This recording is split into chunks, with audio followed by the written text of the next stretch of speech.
Hello! আজকে অনেক বছর পর রান্না করেছিলাম নারকেল দুধ দিয়ে বাইম মাছ। সো সকালে ঘুম থেকে উঠেই এগুলো সব বের করে দিয়েছিলাম। এই তো যা রান্না করব সব রেডি। সো বাইম মাছটাকে বেশ খানিকক্ষণ সময় হলুদ আর লবণ দিয়ে ভালো করে মাখিয়ে রেখেছিলাম, যাতে এই ফ্রোজেন মাছে তো একটু আষ্টে গন্ধ থাকে। সো এই গন্ধ দূর করার একমাত্র উপায় হচ্ছে আপনি বেশি করে হলুদ আর লবণ দিয়ে অনেকক্ষণ ধরে মাখিয়ে রাখবেন। তারপর একদম ভালো করে ধুবেন যতক্ষণ পর্যন্ত না সাদা পানি বের হয়।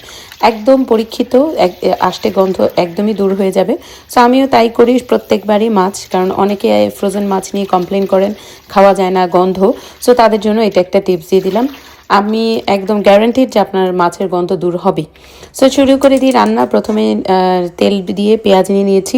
এটা আপনি নর্মাল সাদা তেল দিয়ে রান্না করলেই ভালো, ঘি সরিষার তেল এগুলো দিয়ে রান্না করতে যাবেন না। যদি কোকোনাট অয়েল দিয়ে রান্না করতে পারেন সেটা করে দেখতে পারেন। সো পেঁয়াজটা হালকা ভাজা হয়ে গেছে, এখন এটার মধ্যে দিয়ে দিব হচ্ছে আদা রসুন বাটা আর হলুদ গুঁড়া।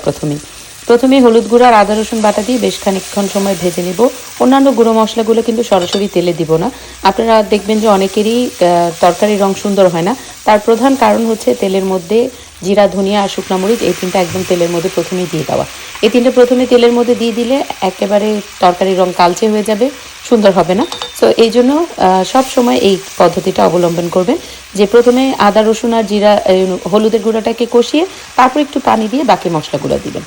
সো বাকি মশলাগুলোও কষে গেছে, এখন দিয়ে দিব বেশি করে কাঁচামরিচ। যেহেতু নারকেল দুধ দিয়ে রান্না করব, বেশ ঝাল ঝাল করতে হবে, তাহলে কিন্তু মিষ্টি মিষ্টি লাগবে।